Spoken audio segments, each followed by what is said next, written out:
Welcome back to part 2 of Saunders Homestead pouring the concrete footing on the south wall.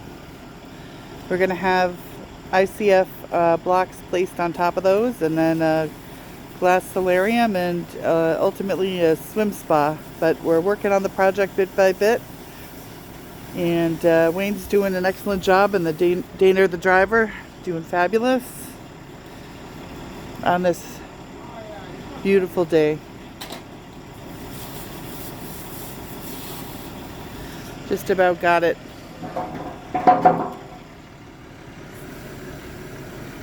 Got the footings just about completed.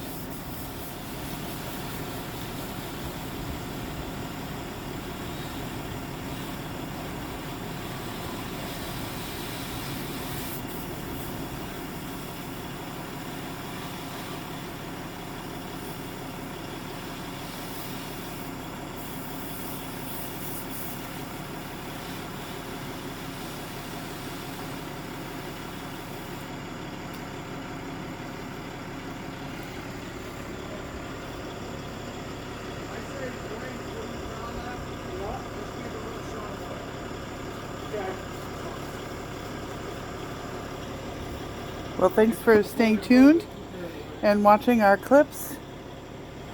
If you haven't subscribed to our channel, please feel free to do so. And if you like what you see, hit the like button. And we'll be back again when we start to build the ICF forms. Thanks for watching.